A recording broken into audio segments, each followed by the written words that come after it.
Today it's Michael James and Tom Clark. Katie Hogan is out doing trail clearing work in Idaho. And today is the day of the Glenwood Avenue Arts Fest. There's a lot happening in our neighborhood. We're going to fill you in a little bit on those things.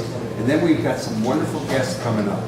We're going to have the Mayor of Skokie, George Van Dusen. We're going to have the mystery writer Sam Reeves. And we're going to have Adam Gottlieb and the One Love Band and a few other people coming up and here and talking to you. So good morning to you, Tom. How's things going? Things are going pretty well. I'm glad we're set up. We're here at the Red Line Tap. I don't know what it's called now, probably the Buffalo Bar, Heartland's event room, but we're next to the Heartland and we're welcoming you all to come on over for just great coffee, some breakfast, and a lot of good listening. I got to talk to you about a couple of neighbors who we heard last night over at Loyola Park. Lucy Smith and Cheryl Corley did another one of their summer shows they've been doing in parks around the city.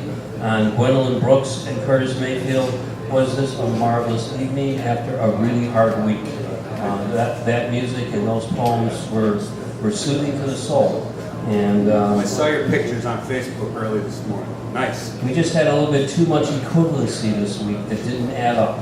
And I think I'm going to leave it at that because we have a guest today who can talk a little bit more about what's it like to manage and deal with the Nazis.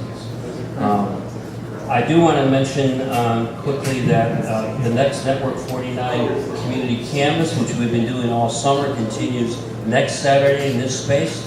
August 26th, gather here, get a little bit of a training, hook up with a neighbor, and go out and talk with your other neighbors to find out what's on their mind.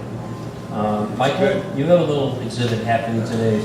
Well, as I said, this is the Glenwood Avenue Arts Fest, and in the early days of the Glenwood Avenue Arts Fest, I remember there were more art galleries along Glenwood Avenue, and they would also be open. And in that tradition, since I was on the waiting list and didn't get into the fest, I have the Prairie Dancer Studio Gallery 1 block west at my home, and the porch is covered with photographs. So if you're walking by, coming to the fest, stop by, 1509 Lund.